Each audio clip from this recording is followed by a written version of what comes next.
Boa noite a todos vocês. Vamos abrir a palavra de Deus no livro de Êxodo, capítulo 20, onde temos os 10 mandamentos.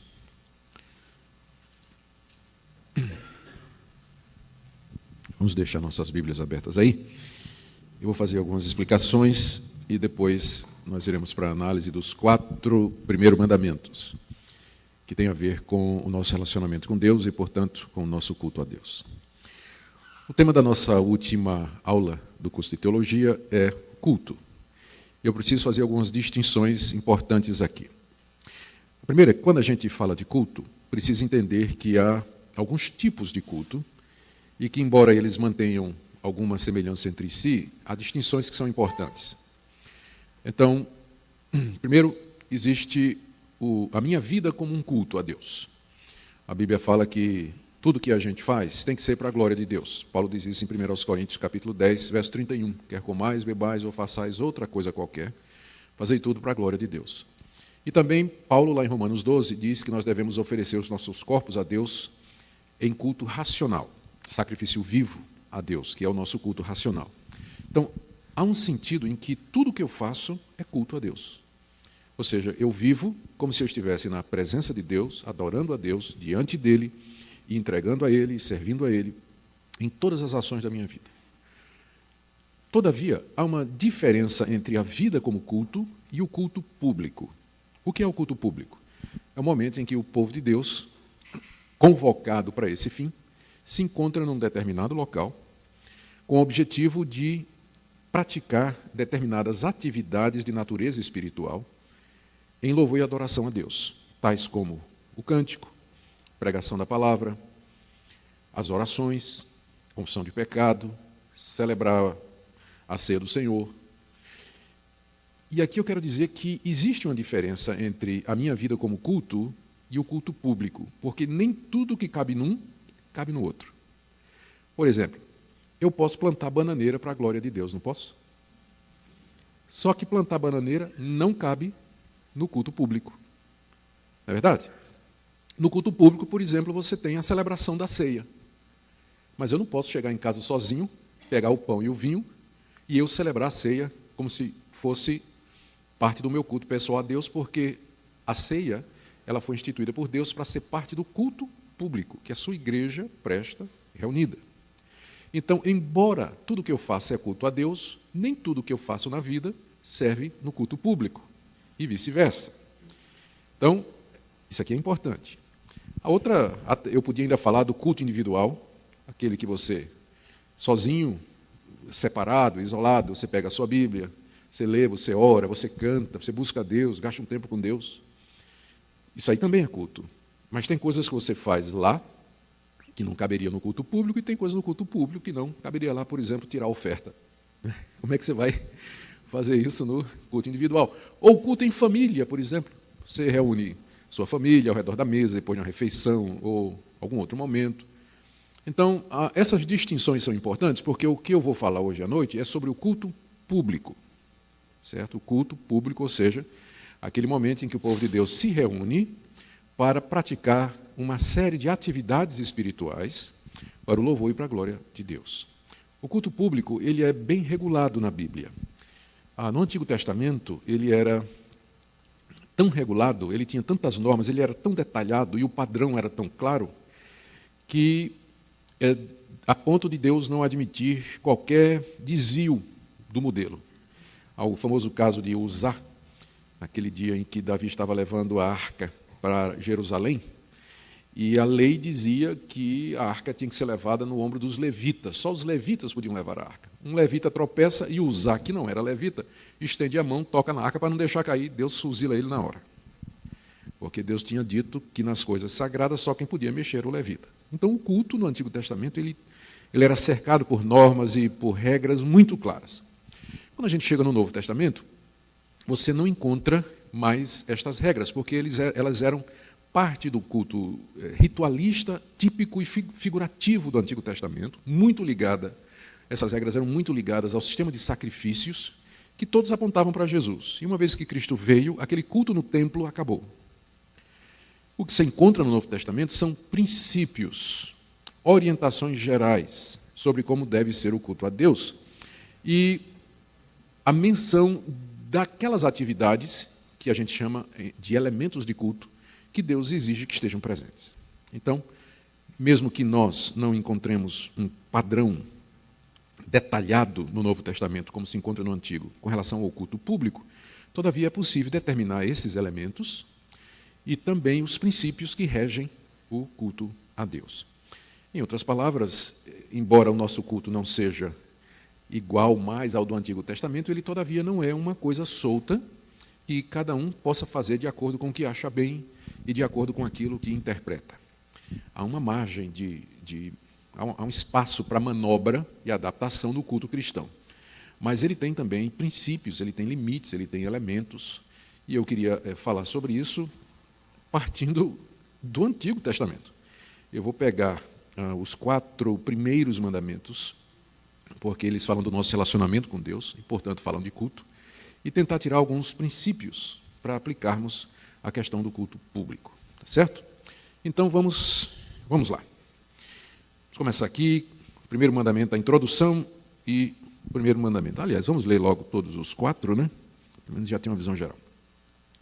Então falou Deus todas essas palavras. Eu sou o Senhor teu Deus, que te tirei da terra do Egito, da casa da servidão.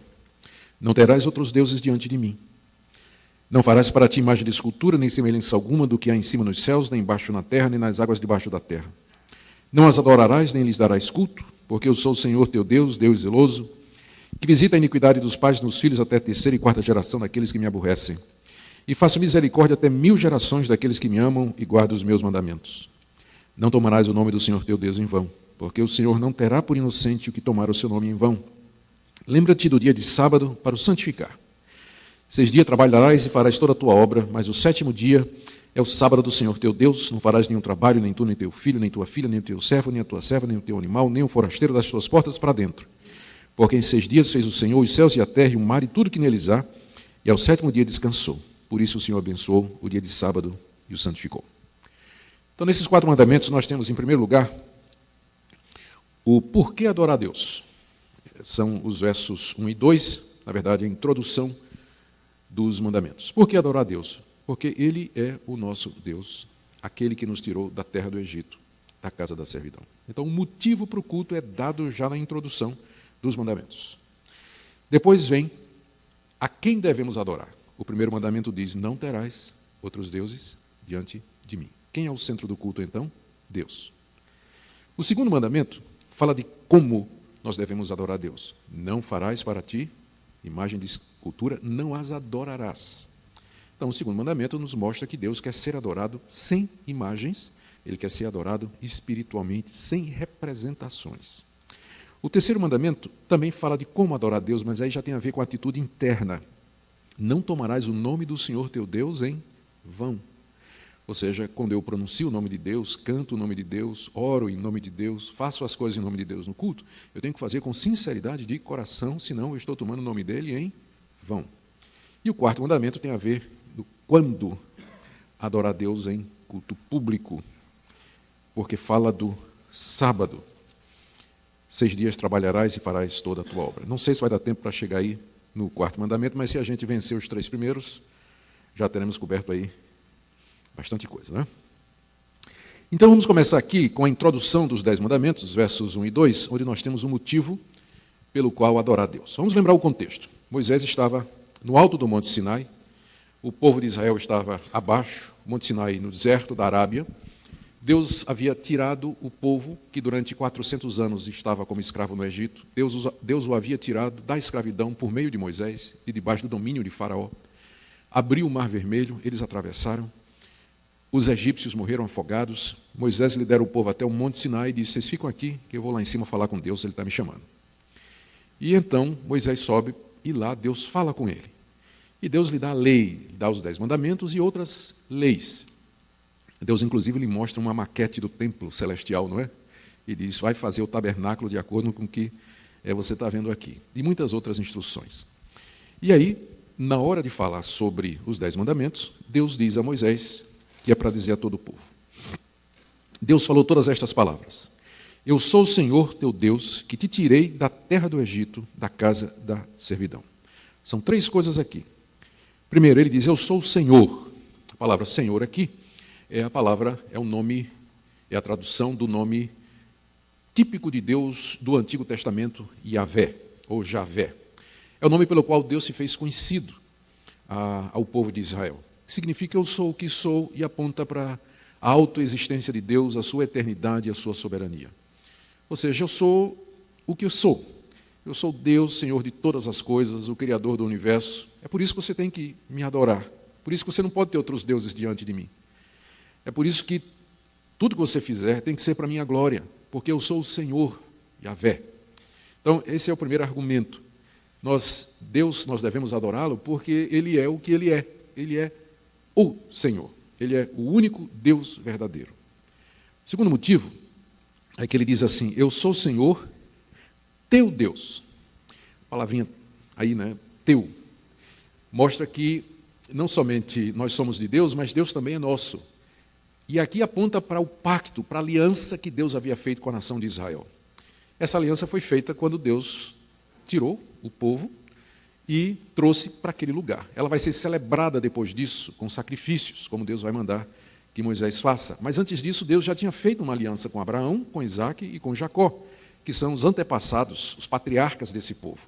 Então, Deus é o Deus da descendência de Abraão, e eles eram o seu povo. Por isso que está dizendo aqui, eu sou o Senhor, teu Deus. Ou seja, vocês não têm nenhum outro Deus. E eu também não tenho nenhum outro povo. Essa relação pactual entre Deus e o seu povo é mostrada aqui como motivo para adoração. Por que eu tenho que adorar Deus? Porque Ele é o meu Deus. Eu não vou adorar os deuses dos outros povos. Eu vou adorar o Deus que é meu, o Deus com quem eu tenho uma aliança, um pacto, selado no sangue de Jesus Cristo. E aqui o terceiro motivo é que esse é o Deus que os tirou da terra do Egito, da casa da servidão. O povo serviu como escravo durante 400 anos, muito sofrimento. A gente lê o sofrimento do povo nos capítulos iniciais do livro de Êxodo, como os egípcios estavam matando os seus filhos, escravizando duramente, obrigando a trabalhos forçados, sem dar as condições necessárias, feitores que os chicoteavam. A situação era terrível. E Deus, então, misericordiosamente, se lembra da aliança feita com Abraão, Isaque e Jacó, e manda Moisés para libertar o povo. E nós conhecemos a história de como, através de Moisés, capítulo 12 de Êxodo, então o povo de Israel sai do Egito depois de Deus ter mandado as 10 pragas e realizado juízos e castigos contra Faraó e os deuses do Egito. Então, esse é o motivo pelo qual adorar a Deus, porque Ele é o Deus que me liberta. Me libertou do inimigo, libertou da escravidão, me trouxe para uma vida nova, entrou em aliança comigo, e Ele é o Deus que fez todas as coisas, o Senhor do universo. São 3 razões. Por que adorar a Deus? Porque Ele é o Senhor, porque Ele é o meu Deus e porque Ele me libertou. É claro, no nosso caso, a libertação não foi física do Egito, né? Mas de uma libertação pior ainda. Aliás, de uma escravidão pior ainda, que é a escravidão ao pecado, a escravidão ao diabo, ao mundo, a condenação ao inferno. Então, de tudo isso, Deus nos libertou na mediação de Jesus, Moisés era um tipo de Jesus, e a libertação do Egito era um tipo da libertação que Jesus haveria de fazer. Então, estão aqui os motivos pelos quais adorar a Deus como igreja, não somente pessoal, não é? Mas como povo, nos juntar, nos reunir para cultuar esse Deus, para expressar nossa gratidão, para adorá-lo. Por isso que o culto, em resumo, é isso aqui. O culto público é quando o povo de Deus, com quem ele tem uma aliança, povo que foi liberto por Deus, se reúne para reconhecer isso e para dar a Deus a glória que é devida ao seu nome. Então, aqui nós já temos o primeiro princípio, né? Sem entrar no mandamento ainda. Então, já temos um princípio aqui que é muito importante, porque tem a ver com o motivo. Qual é o motivo pelo qual eu venho ao culto? Qual é o motivo pelo qual a igreja promove o culto? E só pode ser esse motivo aqui. Então, fica muito estranho quando, às vezes, as pessoas promovem culto por outros motivos. Vamos promover culto por causa de data tal, promover culto por causa de acontecimento social tal, vamos promover culto por conta de ação de graças, por conta de isso aqui, aquilo outro. O motivo que a Bíblia nos dá para o culto é Deus. Ele tem que estar no centro, tem que ser Ele o motivo. Então, é muito estranho quando a gente vê aí esses costumes que tem nas igrejas evangélicas de culto para tudo, né? Desculpe, né, mas culto para... E geralmente o homem acaba sendo o centro. Né? O motivo, por que nós vamos nos reunir para cultuar? Por conta disso, por conta daquilo outro. Eu sei que no fim vão dizer que nós estamos fazendo isso para Deus, mas não é bem assim que a Bíblia nos diz. Né? A razão para o culto é, de fato, reconhecer quem é Deus e dar a Ele toda a glória e buscá-lo de todo o coração. E o povo de Deus deve fazer isso. E aqui me recorda um outro ponto aqui importante, é que só quem pode prestar culto a Deus é o povo de Deus.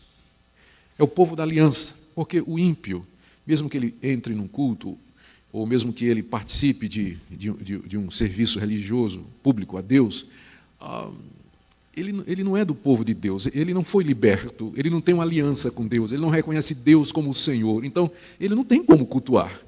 Ele vai estar ali presente, pode até cantar, ouvir a pregação, de repente pode até dar uma oferta, mas a raiz não é boa, não é reta, os motivos não são os motivos certos.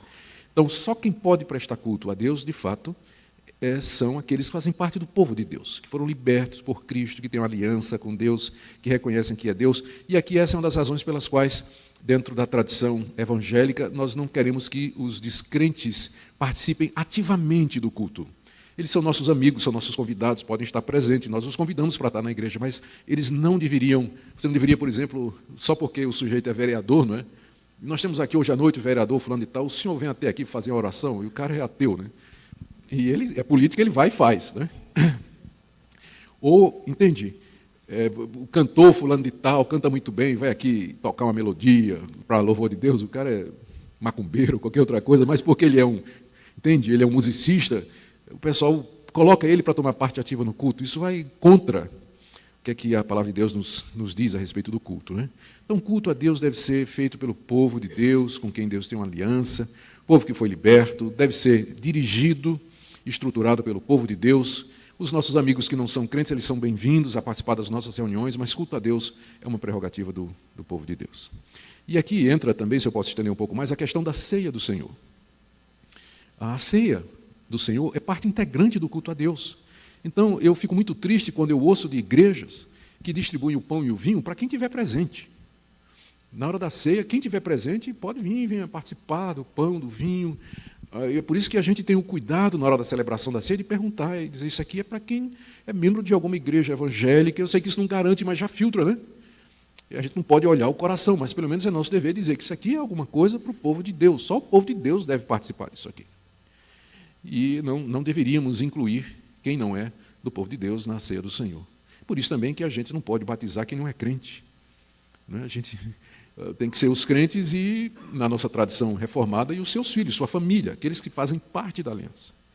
Mas a gente não pode estar batizando aí qualquer pessoa que chega e quer o batismo sem a gente se assegurar de que aquela pessoa, de fato, é convertida, foi liberta, faz parte da aliança com Deus e tudo mais. Bom, e aí vem a questão das ofertas também, não é? E aí, pastor, tudo bem, mas e se o descrente der oferta, né? Como é que você vai resolver isso aí? Via de regra, o que a gente diz nas igrejas é que o momento ofertório é para os membros da igreja.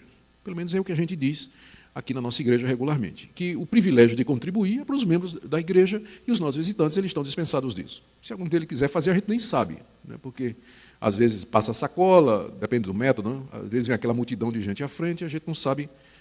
E se chega alguém com uma oferta muito grande para dar e tudo mais, eu já conheci casos de pastores que querem saber a motivação.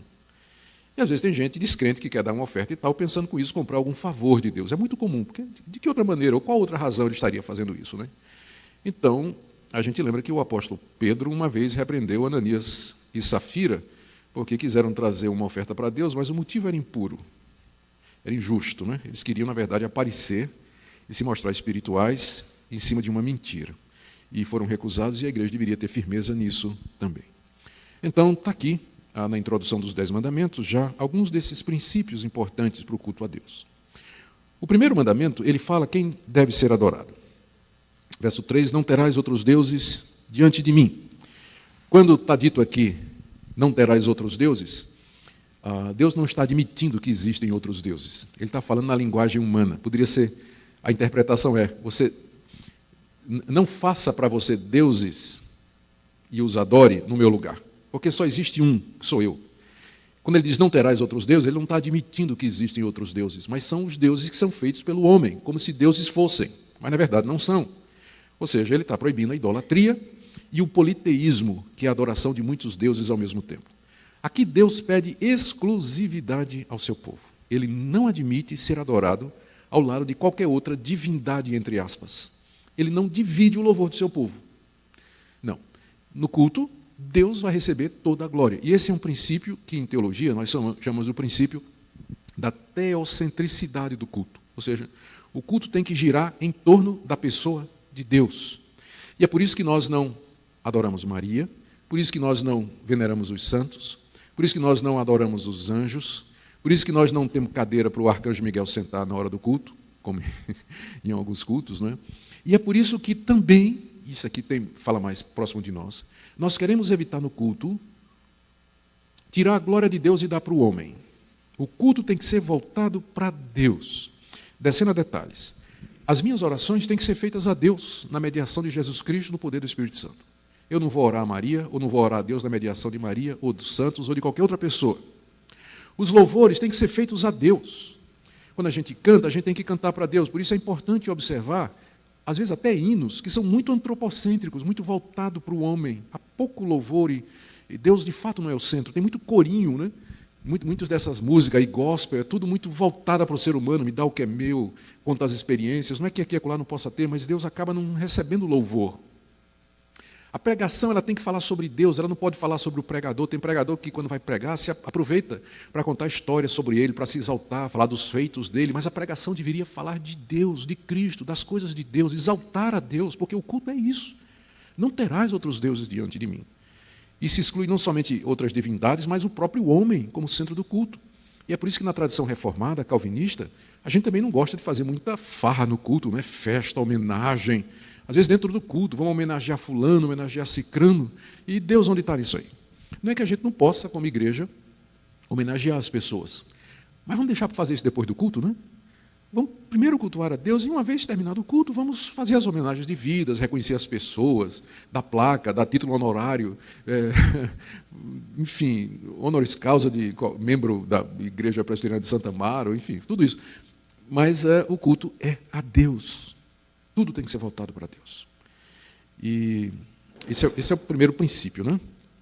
Quem adorar, que fala da teocentricidade do culto. Aliás, segundo princípio não, isso é mais um princípio baseado nesse primeiro mandamento.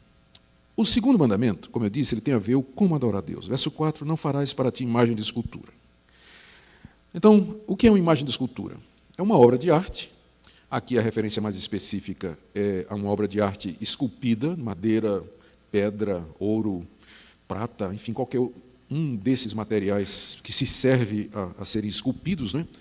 E a escultura ela não pode ser na forma de nada que há em cima nos céus, nem embaixo na terra. Ou seja, a criação de Deus. Aqui o mandamento está proibindo que o povo de Deus faça esculturas, imagens, e aqui a gente pode estender a gravura, enfim, qualquer representação física das criaturas de Deus. Porque é bem abrangente, né? Não farás para ti imagem de escultura, nem semelhança alguma do que há em cima nos céus. A gente pode pensar aqui no sol, na lua, nas estrelas, nos anjos. Nem embaixo na terra, pode pensar em toda a criação, os animais selvagens e domésticos. Nem nas águas debaixo da terra. Pensa no mar, nos oceanos, nos peixes e tudo mais. Está o mandamento proibindo aqui que o cristão se desenvolva nas artes? Não. Não está proibindo que o cristão trabalhe com artes, que o cristão aprecie a escultura, a pintura, a beleza da natureza. Está proibindo que faça isso com o objetivo de adoração, porque diz o verso 5, não as adorarás. A Bíblia não proíbe que eu seja um artista plástico. Não proíbe que eu seja um escultor de profissão. O que proíbe é que eu pegue aquela estátua que eu fiz, aquela imagem que eu fiz, aquele quadro que eu fiz, aquela figurinha que eu fiz, e eu a adore como se fosse Deus. Por não compreender esse princípio, é que na Reforma Protestante, quando essa verdade foi redescoberta, teve alguns movimentos na Reforma, movimentos chamados de iconoclastas, que tem uma palavra que significa destruição, destruidor de ídolos ou de imagens, que se revoltaram contra toda arte religiosa feita na Idade Média. E quando eles tomaram as catedrais e tudo mais, quebraram vitrais, só porque tinha representações de santos, derrubaram imagens. Em alguns casos eu acho que era preciso mesmo, porque a idolatria estava muito arraigada no coração do povo, mas aí foi demais também. Tudo que era de arte religiosa eles acabaram, né? Então houve talvez um exagero aí. Porque a gente tem que entender que Deus não está proibindo a arte em si, a pintura, o desenho, a escultura, mas a atitude religiosa para com essas coisas. O senhor tinha uma pergunta?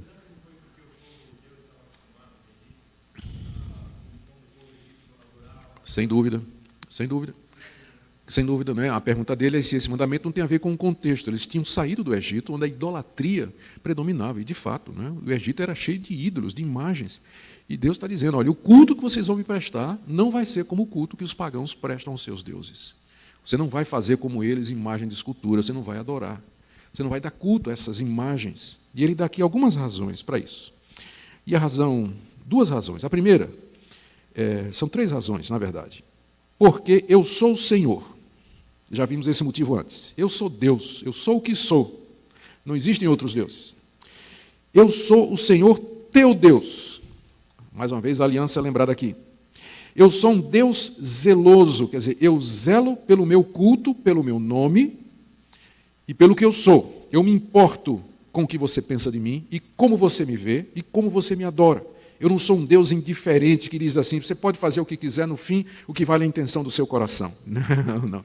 Eu sou um Deus zeloso, que tem zelo, que tem cuidado pelo culto que se presta a Ele. Quarto argumento.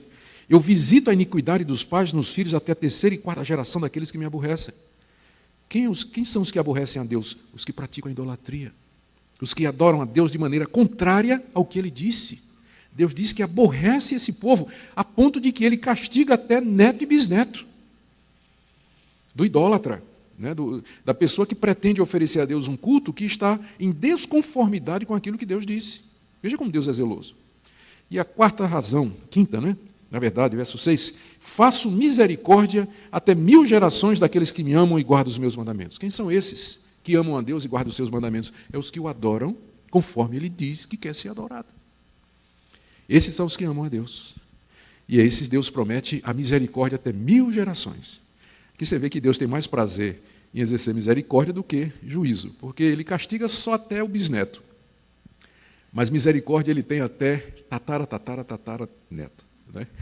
E por aí vai os tatara, porque é 1000 geração, não tem nem como expressar.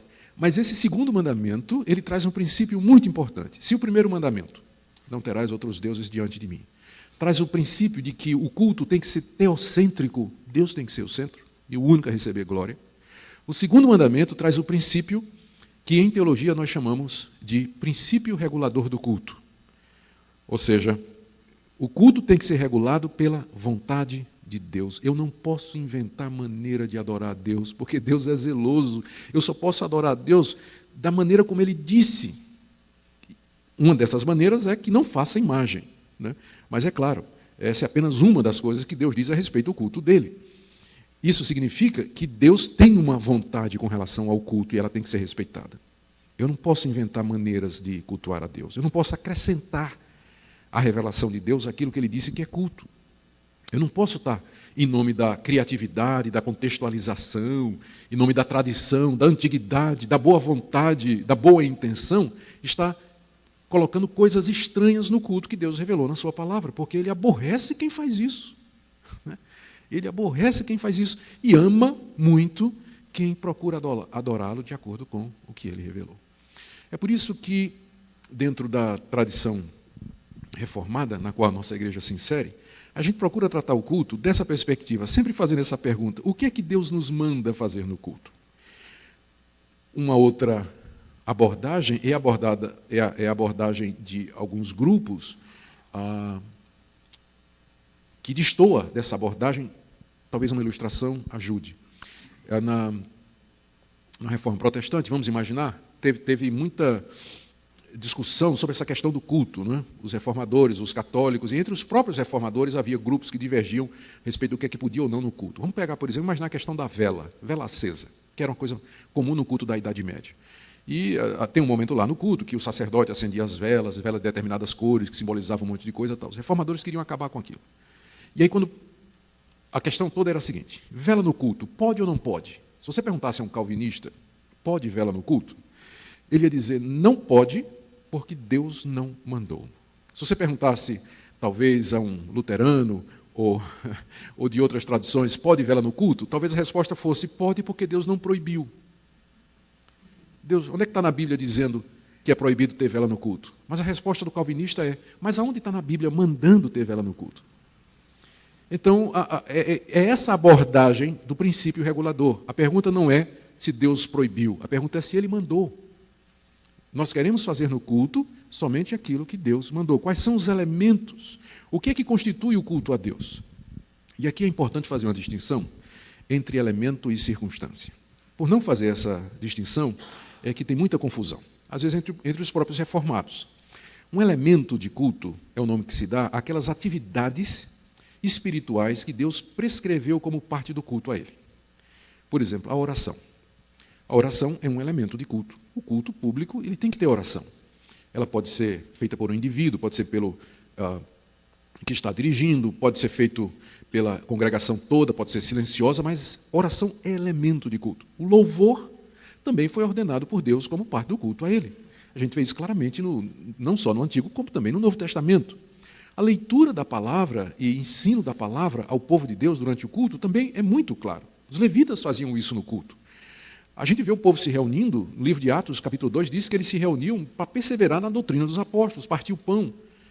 E outros exemplos do Novo Testamento que mostram que a exposição da palavra, a pregação da palavra, fazia parte do culto a Deus.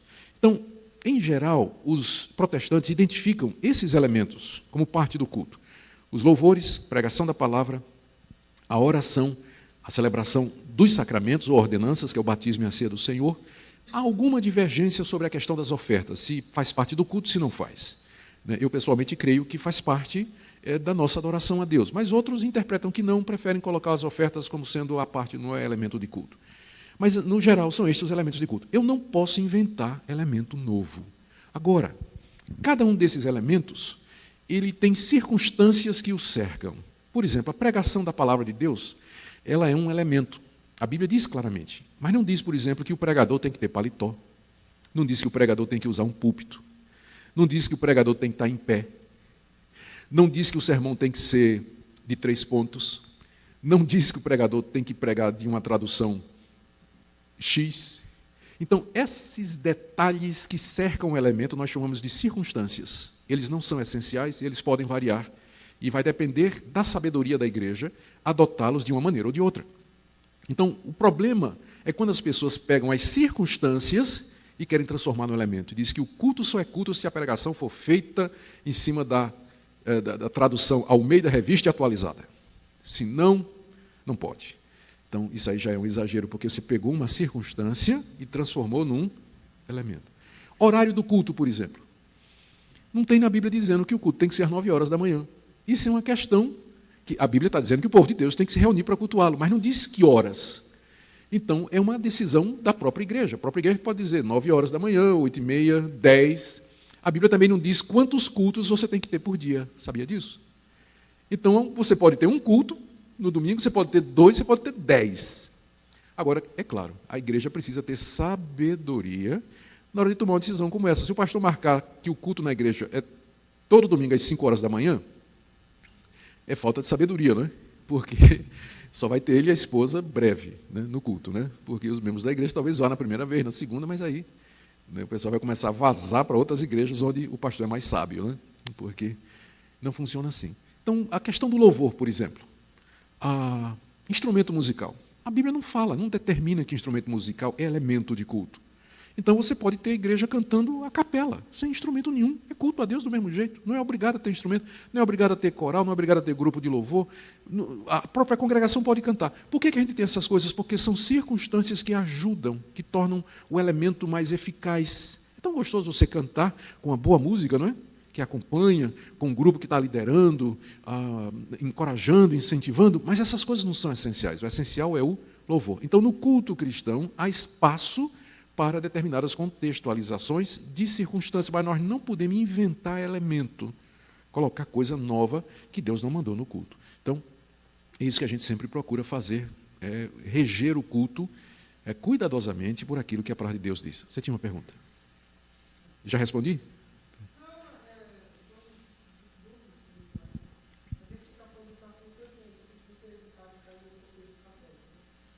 É difícil evitar cair num contexto católico. Uhum.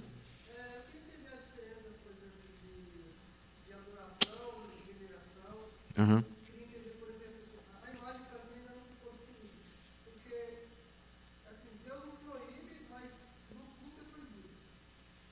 Não.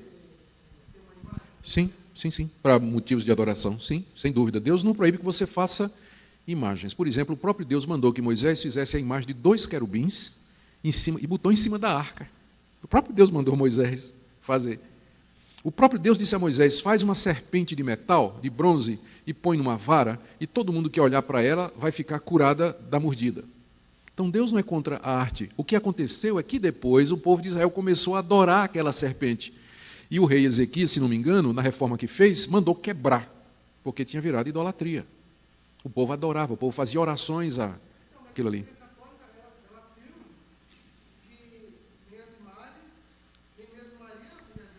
É a afirmação deles.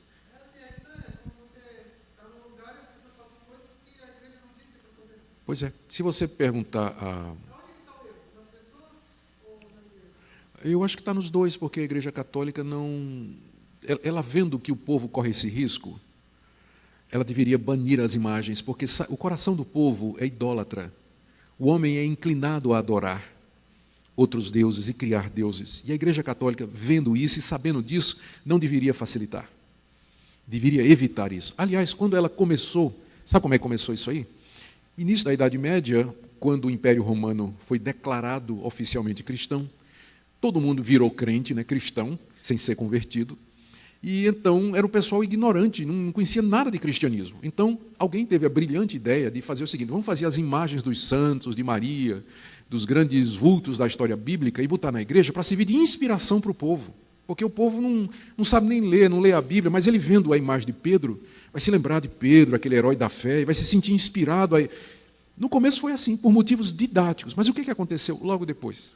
O pessoal estava ajoelhado diante de São Pedro, pedindo a São Pedro que intercedesse por ele diante de Deus. O coração do povo é inclinado à idolatria. Então a culpa é dela. A Igreja Católica pode fazer essa distinção na teologia dela, mas ela comete o erro de abrir a porta para a idolatria para os seus fiéis. Pegue a massa católica. Maria é muito mais adorada no Brasil do que Jesus, todo mundo sabe disso. O pessoal ora Maria, busca Maria, Maria é medianeira, adora Maria, tem santuários de Maria no Brasil todo. Venha me dizer que aquilo não é adoração. Então a Igreja Católica induz o brasileiro à prática da idolatria, porque ela permite, ainda que não para adoração, mas ela acaba introduzindo na sua liturgia, nos templos, essas imagens diante das quais o povo se dobra e adora, e ela não faz nada. O padre não vai impedir o fiel de se adorar, de se ajoelhar diante da imagem de Maria, de Pedro e de João. Pois não. Sim. Uhum. A questão de circunstâncias e instrumentos. Uhum. Uhum. Uhum. Sim. Não tem base. Esses instrumentos, a pergunta dele é se tem base para dizer que os únicos instrumentos são aqueles de corda, de sopro, né, que são aqueles que aparecem no Antigo Testamento. Não tem, porque só tinha esse tipo de instrumento no Antigo Testamento. Esses instrumentos eram os instrumentos que eram usados na cultura israelita. Não era só no templo. Se você fosse para uma festa judaica, você ia encontrar a festa judaica de casamento. Você ia encontrar os mesmos instrumentos lá que tinha no templo, porque eram os instrumentos da cultura judaica. Tá? Então, na nossa cultura, nenhum desses instrumentos, quer dizer, flauta pode ser, mas símbolos e outros instrumentos que a gente não consegue nem identificar, né? A gente não consegue nem identificar. Então, não faz sentido na minha cultura, não faz sentido na cultura africana, não faz sentido na cultura árabe. Tá? O instrumento ele pode ser usado desde que ele seja adequado. Né? Você pode até tentar botar uma cuíca, né? Mas tem que ver que tipo de música vai ser apropriado para o louvor a Deus, porque nem todo tipo de música também serve para o louvor a Deus, né? E para a adoração. Tem que lembrar disso aí. Não é uma questão religiosa, é uma questão de bom senso, né? Então, precisa ter cuidado para isso aí. Agora, no Novo Testamento, no tempo do Novo Testamento, os cristãos não tinham instrumento nenhum de música. Não tinha. No Novo Testamento não tinha nada. Os instrumentos musicais, eles começaram a entrar no início da Idade Média, quando os cristãos puderam sair das cavernas e sair dos locais escondidos onde eles cultuavam e construir as primeiras catedrais e os primeiros templos, quando se tornaram a religião oficial do Império Romano. Então, aí é que introduziram corais, instrumentos e tudo mais, mas durante uns bons 300 anos, a igreja primitiva, apostólica, ela não tinha instrumento, não tinha templo, não tinha coral, não tinha... Não é? Então, o que é uma prova para nós de que essas coisas elas são circunstanciais. Se a gente puder ter boa música, com bons instrumentos, e eu acho que a igreja adventista está errada com relação à bateria, porque o problema não é a bateria, o problema é o baterista. Quando ele mete o braço, né? O problema não é a bateria, o problema é o baterista. Tem que chamar o baterista e dizer, ó, vamos devagar aí. Diga, a última pergunta aí, porque eu tenho que seguir aqui, diga aí. Mas a respeito do produto da ceia, né? A gente fala que ele é um elemento do culto. Mas tem culto que não tem o elemento da ceia. Isso. Então, assim, por que base que a gente pode definir esse culto tem que ter ceia, aquele não? Fica a critério. A pergunta está sendo feita com relação à periodicidade da ceia, já que ela é elemento de culto. Olha, Calvino queria fazer ceia todo domingo. Todo domingo ele queria celebrar a ceia. Mas aí os conselheiros de Genebra, onde Calvino morava, eles argumentaram de que isso acabaria banalizando a ceia, devido ao seu simbolismo e o seu significado. Então, eles adotaram a ceia uma vez por mês. Em alguns outros lugares, por exemplo, na igreja da África do Sul, onde eu morei durante um tempo com minha esposa, a ceia é 4 vezes ao ano, mas por uma razão muito simples, 4 vezes ao ano, por uma razão simples. Os presbíteros, durante os 3 meses entre as ceias, eles visitam cada família da igreja. Os presbíteros vão lá, eu recebi, por ano nós recebemos 3 visitas. Os presbíteros foram na minha casa, porque eu me tornei membro, nós nos tornamos membro da igreja reformada lá, e eles fizeram um exame completo, como ia a minha vida espiritual, da minha esposa. E aí eles aproveitavam para também fazer perguntas do tipo, vocês estão precisando de alguma coisa, vocês são estudantes lá do Brasil, tal, mas eles passavam assim umas 2 horas examinando a vida espiritual, para dizer, então você está habilitado a participar da ceia do Senhor. Então eles precisavam de 3 meses, porque a igreja era grande, né, para poder fazer a visitação. Então é uma questão que vai depender muito de igreja para igreja.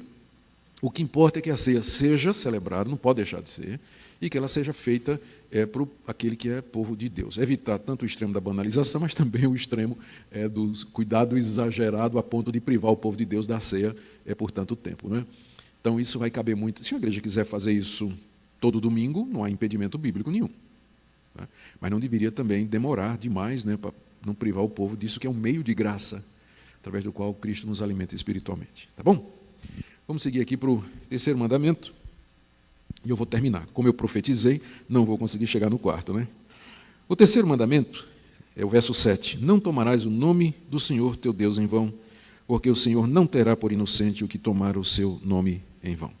Esse mandamento diz que nós devemos levar o nome de Deus com toda sinceridade e, ao empregá-lo, devemos fazer em verdade e honrar aquele nome. Há uma interpretação desse mandamento que diz que, mais ou menos o seguinte, que o povo de Deus já tomava o nome de Deus. O sacerdote, ele já tinha o nome de Deus gravado na mitra sacerdotal, o nome de Yahvé, e ele já levava o nome dos 12 filhos de Israel no Urim e no Tumim, fazia parte da vestimenta dele, e o nome de Deus também. Então, o problema aqui é tomar o nome de Deus em vão, seria o povo de Deus, que já leva o nome de Deus, proceder contrário a Deus.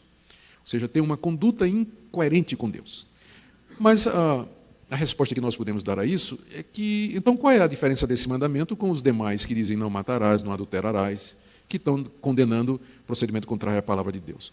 Eu acho que o que está em jogo aqui realmente é você usar o nome de Deus em vão em atos religiosos. Talvez o que se queira, o que Moisés tinha querido focar aqui, era a questão do juramento. Tomar o nome de Deus em vão seria você jurar falso, você empregar o nome de Deus em juramento, quando, na verdade, você não deveria fazer aquilo. E, por extensão, toda vez que você usa o nome de Deus para alguma atividade religiosa e que não é verdadeira, não é sincera e não é autêntica, genuína, então você estaria quebrando esse mandamento. Quando aplicado ao culto, quer dizer o seguinte, toda vez que nós chegamos no culto e nós no culto participamos do culto, daquelas atividades em que o nome de Deus está presente, mas você não faz isso com sinceridade, mas hipocritamente, então você está quebrando esse mandamento.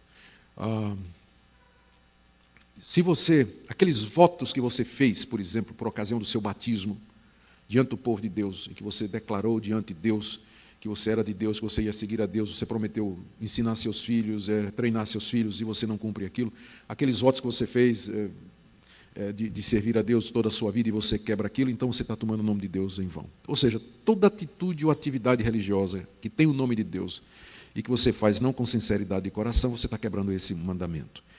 E aí agora, fazendo o caminho na mão contrária, esse mandamento está nos dizendo, então, que Deus quer que o culto proceda do coração e que ele seja fruto da sinceridade do nosso coração e que nós prestemos a ele um culto honesto e não da boca para fora. Senão a gente estará tomando o nome dele em vão, pronunciando o seu nome, invocando o seu nome, cantando o seu nome, pregando sobre o nome dele em vão, porque não procede do nosso coração.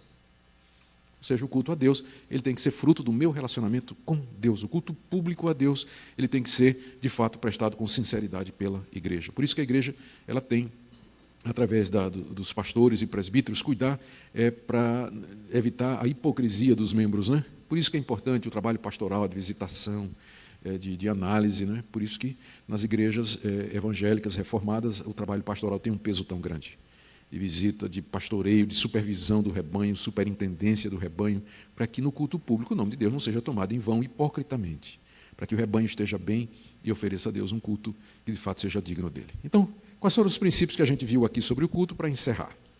Nós vimos que o culto tem que ser prestado a Deus pelos motivos certos. Ele é Deus, ele é o nosso Deus, ele é o Deus que nos tirou da escravidão. Então, a motivação é essencial para o culto público. Segundo, nós vimos o princípio da teocentricidade. Deus tem que ser o centro do culto. O culto não pode ter como centro o homem, não pode ser diversão, não pode ser entretenimento.